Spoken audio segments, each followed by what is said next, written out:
Hello, my friends. Come along as we explore Benrath Castle together today.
Step back with me to the mid-18th century when Elector Karl Theodor of the Palatinate imagined a pleasure palace in the southern edge of Düsseldorf.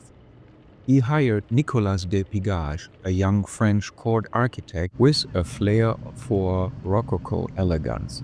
And in 1755, the first stones of Benrath Castle were laid. Construction stretched on for 2 decades. Wars and empty coffers will do that. But in 1773, Karl Theodor finally had his dream retreat, a pink and white confection wrapped in formal gardens and mirrored lakes. Now, there's a twist. Despite all that time and treasure, the Elector barely lived here.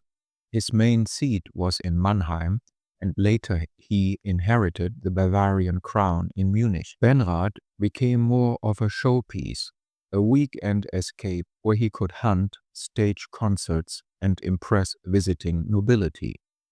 Imagine candlelit banquets in the oval ballroom while orchestras played the latest courtly hits of the day. Yet, most weekdays, the 80-plus rooms sat silent, tended by a skeleton staff who polished parquet floors and trimmed the sweeping parterres, just in case their master dropped by. After Karl Theodor's death in 1799, Benrath passed through a string of owners as borders shifted and empires rose and fell. Napoleonic troops marched through, Prussian administrators moved in, and for a brief spell in the 19th century, the castle even served as a ladies' finishing school, quite the upgrade from the algebra homework. By the early 1900s, the city of Düsseldorf recognized its cultural gem and bought the estate, converting it into a public museum and park. Today, Benrath Castle is less a relic and more a living time capsule.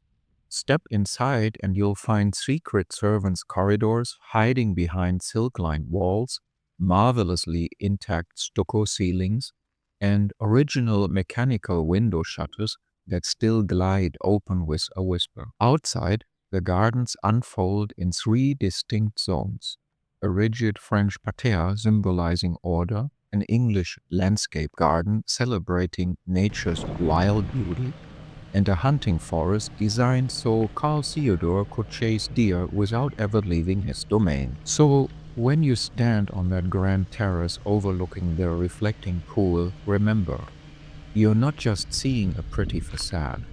You're hearing whispers of an elector's ambitions, soldiers' boots echoing through empty halls, debutantes practicing curtsies, and modern-day joggers looping past. Benrath Castle isn't merely a snapshot of the past, it's 250 years of European history wrapped in Rococo pink.